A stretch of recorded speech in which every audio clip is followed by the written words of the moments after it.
Allahu Akbar, Ya Rabbi ogessa. Khani jingi gabde kamar ke desa. Hirari fi jingi adda fagesa. Ya Rabbi fayyisi Rahman si ogessa. Ya Rabbi fayyisi Rahman si ogessa. Assalamu alaikum obole wangari. Najala de bisa bisalam tagari. Alhamdulillahi ya Rabbi ilahi ilmi tenukani burkan dumne barihi tambarre bersibne bada fannu bari rabbin kenyagari singi arraburi hoda dalunje sheko digagari charra karangartu khotu irrabari dunia radentu bakkede tu esa ya Rabbi bayisi Rahman si yogesa ya Rabbi bayisi Rahman si yogesa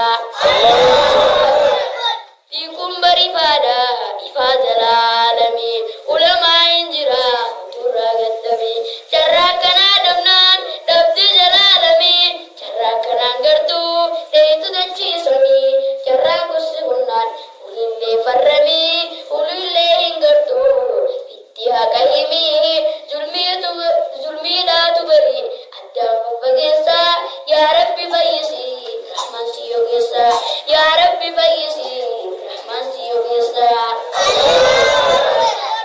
dagai fadu dubi ajaiba dargagul zabana ajaiba gaba masjid jannan kundu fayyadaba masjid hafe gana fayyagaba shaytana durfe lafatti sikaba ya Rabbi rahasi sintan deiti gaba Rabbi nuradurki ya Rabbi nuradurki siduru fogesa ya Rabbi fayyisi Rahmani yogesa ya Rabbi fayyisi Rahmani yogesa Allahu Akbar.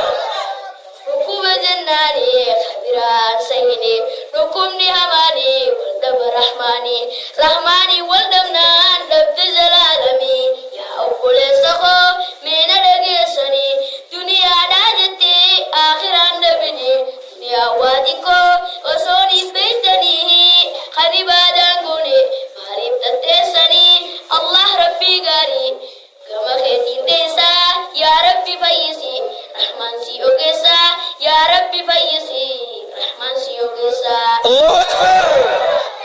ya abule wonko jufti muslim tota tidak nadage ya muslim ya iman gota Rabbi kenya garin nutasi jagota alhamdulillahi ya moti motota obule wonkiya